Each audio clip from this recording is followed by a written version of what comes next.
Welcome to Deep Dive. Our focus today is something, well, incredibly timely and really significant for anyone looking to travel or maybe do business in the Middle East. We're talking about the recent sweeping changes to Kuwait's visa policies. We've gathered some fascinating material detailing how Kuwait is, opening its doors wider, but with some specific considerations too. Our mission for you today is to unpack these updates. Everything from brand new business visa regulations to broader e-visa initiatives, and even an exciting regional travel idea. Exactly. We'll highlight the crucial details, what they really mean for you. Doesn't matter if you're planning a quick business trip, maybe a family visit, or if you're just curious about global mobility trends, particularly in the Gulf. We'll look at the current rules, or perhaps the old rules now, the new reforms, and what the future might hold, sort of connecting the dots.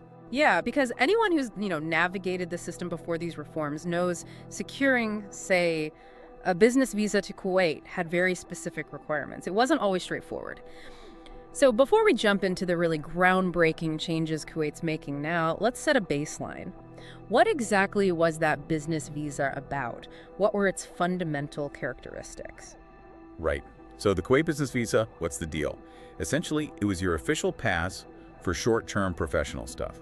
Think attending meetings, conferences, maybe negotiations, or even just exploring commercial opportunities. But here's the critical part, and it's really important.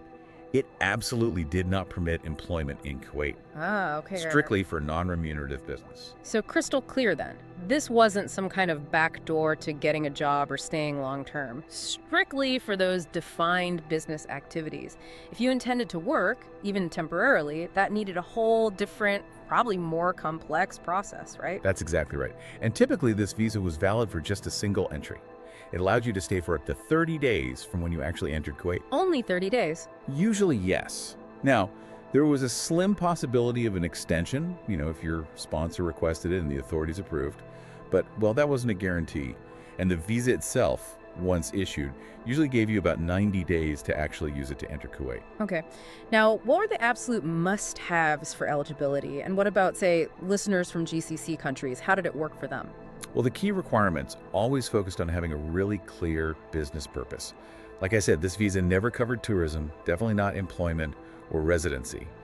The real linchpin, though, and often the biggest hurdle, frankly, was getting a local sponsor. The sponsor, right. Yeah, it had to be a registered company or organization in Kuwait. And they had to issue an official invitation and, crucially, get initial approval from the Ministry of Interior first. You also needed a valid passport, obviously, with at least 6 months left on it from your planned entry date. And you had to show no intention of trying to get paid work or stay long term. Most foreign nationals were eligible, except, as you mentioned, GCC citizens. They don't need a visa at all for entry into Kuwait. That sponsor requirement sounds like it could really complicate things. Lots of paperwork involved, I imagine. Oh, definitely. Hmm. Beyond the basics like your passport, a recent photo, the application form filled out correctly. That invitation letter from the Kuwaiti sponsor was absolutely paramount. It wasn't just any letter. It had to be officially approved by the Ministry of Interior beforehand, specifying the exact purpose and how long you plan to stay. You also needed copies of the sponsoring company's commercial registration, proof they're legit, basically. Okay. And a copy of the sponsor's authorized signatory's civil ID, that's their Kuwaiti national ID card, plus, the usual proof of accommodation, like a hotel booking or confirmation from the sponsor, and a confirmed round-trip flight ticket. So the process itself, how did that usually unfold? Well, the standard procedure really started with securing that sponsor. That was step one. They provide the invitation letter, and then they submit the initial documents to the Ministry of Interior for that pre-approval. Right, the sponsor does the first part. Exactly. Only after they got the okay could you, the applicant, submit your visa application along with all your supporting documents, usually at a Kuwaiti embassy or consulate in your home country. Then the ministry and the embassy would review everything, conduct security checks. This typically took several working days, sometimes longer, depending on nationality, how accurate the documents were, things like that. So applying well in advance was pretty crucial. Absolutely. You couldn't really leave it to the last minute. And what about fees? And what were the common pitfalls, the reasons applications might get rejected? Fees varied, depending on nationality and how you applied, and they were always non-refundable, standard government charges.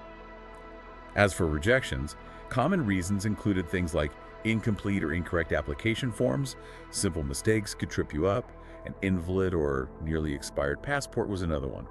Problems with the sponsor were big, Maybe they weren't properly registered, or their approval hadn't come through, or the invitation letter itself wasn't detailed enough.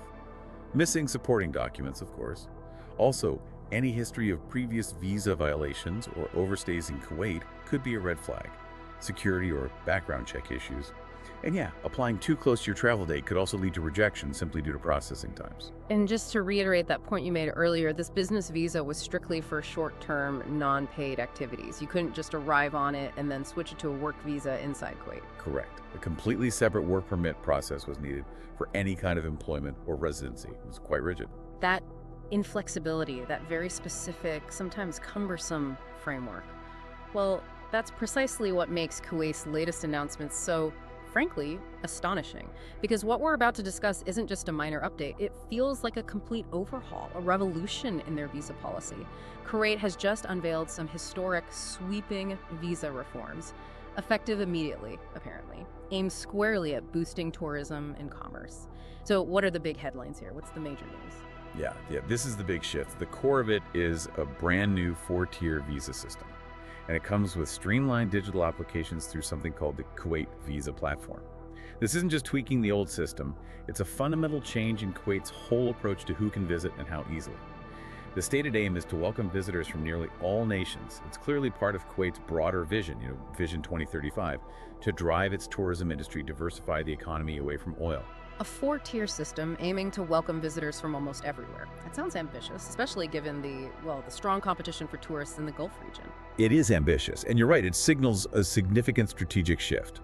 Historically, Kuwait's been, let's say, more conservative on tourism compared to neighbors like the UAE or Saudi Arabia, who've been pushing hard in recent years. Definitely. This new system, especially the top tiers we'll discuss, suggests a deliberate pivot. They seem to be aiming for a more open, diversified economy, tapping into new visitor markets. It's about creating new economic engines, which is really a strategic must for the whole region, not just Kuwait. They're trying to carve out their own space while aligning with broader regional goals. Okay, so break down these new categories for us. A 4-tier system, what does that actually look like? Certainly. Tier 1 is called unrestricted access. This is for nationals from 52 countries. We're talking major Western nations, US, UK, EU, Schengen states, plus others like Japan, Australia, Canada, South Korea. It's a relatively easy entry for many. Very easy. They can get a visa with minimal requirements. Oh. Basically, just need a passport valid for at least 6 months. It's a clear sign of wanting to facilitate travel from these key markets. Okay, Tier 1, what's next? Tier 2 is GCC residents and professionals. This covers people who are already residents in other Gulf Cooperation Council countries, Saudi, UAE, Qatar, Bahrain, Oman. Plus, it includes professionals from certain other approved nations, though the specifics on those might evolve. Applicants need to show valid residency proof from their GCC country and meet the passport criteria. And actually, a key update here is that a previous requirement for these applicants to hold medium to high professions seems to have been removed. Oh, that's interesting. So it broadens the scope quite a bit for GCC residents. It does. Makes it much more accessible across different job types, not just high-level executives or specific professions. Okay, Tiers 1 and 2. What about the third? Tier 3 is the financial solvency route. Now, this one is noted as pending implementation, so the exact details might still be finalized. Oh, okay, so coming soon, potentially. Potentially. The idea is that visitors from countries not covered by unrestricted access could apply by proving they have sufficient funds. This might involve submitting bank statements, showing confirmed hotel bookings, and maybe even paying a refundable security deposit. That's an interesting approach, a way to manage risk while still opening up. Exactly. It's quite an innovative way to broaden access beyond the traditional visa-required or visa-free lists, using financial stability as a criterion. And the fourth tier? Tier 4 is for event-specific visas. These are tailored visas for people attending international conferences, exhibitions, maybe major sporting or cultural events held in Kuwait. The requirements would likely be tied to the specific event registration or invitation. This directly supports Kuwait's efforts to grow its MIC sector meetings, incentives, conferences, exhibitions. That makes sense. So targeting specific growth areas. Now, I also heard buzz about family visas changing dramatically. Is that tied into these reforms, and how significant are we talking? Oh, absolutely. This is a huge part of the recent announcements, and arguably one with the most immediate impact on residents there. Effective August 13th, 2025. So very recently, a major change is the removal of the salary requirement for expatriates who want to bring family members over on a visit visa. Wow, removing the salary requirement, that's massive. That must open doors for so many people. It really does. Previously, there were minimum salary thresholds that residents had to meet to sponsor family visits, which excluded many lower and middle income earners. That barrier is now gone. But it's not just that. Eligibility has also been dramatically expanded. How so? It now covers relatives up to the fourth degree and third-degree relatives through marriage. Fourth degree, that's quite extended, way beyond just spouse and kids. Far beyond. We're talking potentially siblings, grandparents, aunts, uncles, cousins, nieces, nephews, even relatives of the spouse. It allows a much, much broader range of extended family to visit residents in Kuwait. It's a significant shift towards family reunification, at least for visits. With such a massive expansion in who's eligible for family visas, I mean, the processing volume must be potentially enormous. Are they gearing up for that digitally? I seem to recall hearing Colonel Abdulaziz Al-Kandari, the director of electronic services, mentioned a pretty wild processing target. Was it something like 5 minutes? That's the number being quoted. Yes, Yeah. according to Colonel Al-Kandari, the vision for this new Kuwait visa platform and its associated app is incredibly to process complete family visa applications, and others too, in just 5 minutes. 5 minutes? That sounds almost unbelievable for government processing. It's certainly an ambitious target, no doubt. It reflects a very strong push towards digital efficiency and, frankly, setting a high bar. However, it is important to add a note of caution here. While that's the goal and the platform is launched, some users have reported encountering issues with what's described as the beta version of the new Visa website. Teething problems, perhaps. Seems like it. Reports of things like profile applications being rejected without clear reasons given. It suggests that while the system is operational, it might still be, evolving. Its full efficiency and user-friendliness are likely still being ironed out. So the vision is rapid digital processing, but the reality on the ground might still be catching up. That's a fair assessment. It's a work in progress, clearly moving in the direction of speed and digital access, but maybe expect some bumps initially. Okay. So beyond business and these expanded family visas, what other types of visas are covered by these reforms, and are there other travel rules changing? Yes, the new system explicitly includes tourist visas as well. There are options for single-entry tourist visas, usually valid for entry within 1 to 3 months and allowing a 30-day stay, and multiple-entry tourist visas, which could be valid for entry over 3 to 12 months, again typically allowing a 30-day stay per entry. For business visas, the ones issued based on corporate invitations, they can now be either single entry, valid for 30 days as before, or potentially multiple entry, valid for up to 1 year. That's another significant enhancement for frequent business travelers. A 1-year multiple entry business visa would be very useful. Definitely. And another really practical change, quite important, is the removal of the requirement for visitors to travel only via Kuwaiti national carriers. Oh, really? That restriction is gone. It appears so. Reports indicate visitors can now enter by sea, land, or air using any carrier they choose. That offers much more flexibility and potentially lower costs for travelers. It's a big practical change. That is a big deal. Okay, and one more crucial detail that's been prominent in the news around these changes, especially noted around August 15th, 2025. Despite this broad opening up, there's the continued ban on Israeli nationals entering Kuwait. This policy remains unchanged, correct? That is correct. Despite the sweeping reforms and the aim to welcome visitors from almost all nations, this specific policy remains firmly in place. It reflects Kuwait's consistent, long-standing position. Can you explain the basis for that? Sure. It's rooted in Kuwaiti Law No. 21 of 1964, which specifically concerns the boycott of the Israeli entity. This isn't a new decision tied to the reforms, it's an affirmation of Kuwait's established foreign policy. This policy is framed in terms of support for the Palestinian people and reflects Kuwait's historical rejection of normalization or dealings with what it terms the Israeli occupation. Domestically, this stance reportedly receives wide public support and aligns with Kuwait's official recognition back in 1988 of the State of Palestine, with East Jerusalem as its capital. So it's policy continuity on this specific issue, even amidst broader changes. Understood. A consistent position within a wider reform package. So, zooming out a bit, what does all this mean in the bigger picture of global travel? Kuwait's decisive move towards an e-visa platform, the digital processing, it definitely seems to align with a major global trend, doesn't it? Precisely. Electronic visas, or e-visas, are really transforming how people get travel permission worldwide. It's a huge shift. The core benefit is allowing individuals to apply for and receive their visas entirely online. No more physical trips to embassies or consulates, queuing up, submitting paper documents in person. That convenience factor is massive. Absolutely. It offers unparalleled convenience and efficiency. Many applications can be processed and approved within days, sometimes even hours for certain types or nationalities. And beyond convenience, e-visas often bring enhanced security features too. Robust digital verification processes can reduce the risk of fraud and forgery compared to traditional paper visas. And allows for better tracking of travelers by immigration authorities. So faster, easier, and potentially more secure. Sounds like a win-win for travelers and governments. Largely, yes. It streamlines things tremendously. But as with any big technological shift, there must be challenges or downsides too, right? What are some of the hurdles with this global move towards digital visas? There are definitely challenges.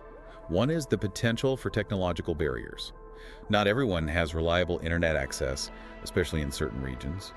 And levels of digital literacy vary widely among potential applicants. Some people might struggle with online forms or uploading documents. That's a fair point. The digital divide is real. It is.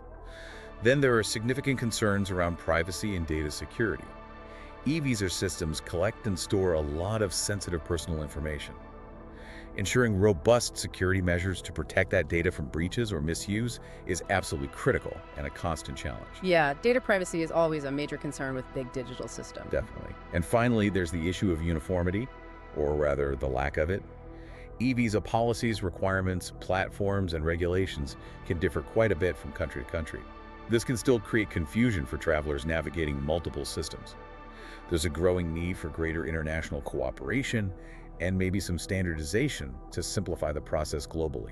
So while the trend is positive, there are still kinks to work out in terms of accessibility, security, and consistency across borders. Exactly, it's an evolving landscape. Now, beyond Kuwait's own reforms, there's also that really exciting news you touched on earlier, the potential for a unified visa for the entire GCC region. What's the latest on this GCC Grand Tours visa? It sounds potentially game-changing for regional tourism. It really is a major development, potentially revolutionary for travel in the Gulf. This GCC Grand Tours visa, sometimes called the GCC Unified Visa, was officially approved in principle by the Gulf Cooperation Council countries back in 2023. Approved in principle, okay. Yes, and the general anticipation, the target, is for it to launch sometime in 2025. Though, as with any large multinational initiative, timelines can shift. But the concept is powerful. A single visa allowing non-GCC nationals to visit any or all of the 6 Gulf nations, that's Bahrain, Kuwait, Oman, Qatar, Saudi Arabia, and the UAE, using just one entry permit. Wow, one visa for all 6 countries. Imagine the travel possibilities. Exactly. Think about planning a trip. No more applying for separate visas for Saudi, then the UAE, then Oman. No more juggling different application processes and fees. It would make multi-country trips so much easier. Immensely easier. You could genuinely plan a grand tour of the Gulf, experiencing the incredibly diverse cultures, landscapes, and attractions across the region with unprecedented simplicity. It really opens up the entire region as a single tourist destination. What are the main expected benefits, both for tourists and for the GCC countries themselves? For tourists, the benefits are obvious. Yeah. Super easy multi-country travel, a likely simplified, probably online application process, and potential cost savings, as you'd avoid paying multiple visa fees. It just makes exploring the Gulf much more attractive and accessible. Yeah, the appeal is clear for visitors. And for the GCC community, the expectations are huge. It's anticipated to significantly boost tourism across the board. This means increased visitor spending in local economies, hotels, restaurants, attractions, shopping. That, in turn, should lead to job creation in the tourism and hospitality sectors. Plus, it could enhance cultural exchange, by encouraging more interaction between international visitors and local communities across all 6 nations. It's a strategic move to present the GCC as a unified, welcoming destination. A really fascinating development to watch. Okay, bringing it back to Kuwait specifically and looking at everything we've discussed, what really stands out to you from this deep dive into its evolving visa landscape? It feels like a picture of rapid change, digital ambition, but also some ongoing complexities and specific national considerations. I think that sums it up well. As we've discussed, Kuwait's recent visa reforms are genuinely significant. That new 4-tier system and especially the dramatic changes to family visit visas, removing the salary cap, expanding eligibility so broadly. These really do open up major new opportunities for visitors and residents alike. The clear shift towards electronic processing, aiming for that 5-minute turnaround, even if it's still a work in progress, shows serious digital ambition. And all this, alongside the anticipated GCC Grand Tours visa, highlights a clear regional trend towards making access easier, boosting tourism, and diversifying economies. But it's not all just smooth sailing and open doors, is it? No, it's essential to remember the specifics. Each visa type, even within the new system, will still have its own requirements. Travelers need to check those carefully. The digital platforms, as we noted, might have initial user issues or take time to reach full efficiency. Patience might be needed there. And there are unique political considerations, like the continued Israeli travel ban, which is rooted in Kuwait's specific and long-standing foreign policy. It's a reminder that broader reforms don't always mean universal changes. So the key takeaway for any traveler: stay informed, check the latest rules before you travel, and be prepared. The landscape is dynamic. Absolutely. It really shows that the world of international travel, especially in dynamic regions like the Gulf, is constantly evolving. For you listening, this isn't just about the logistics of getting a stamp in a passport. It's really about understanding the complex policies, the blend of openness and specific restrictions that shape global mobility and economic opportunity today. It makes you wonder, what other aspects of global travel policy, maybe border tax or residency rules elsewhere, might benefit from a similar deep dive? Something to perhaps mull over until next time. All the best, and we will meet again with another important subject in the next meeting.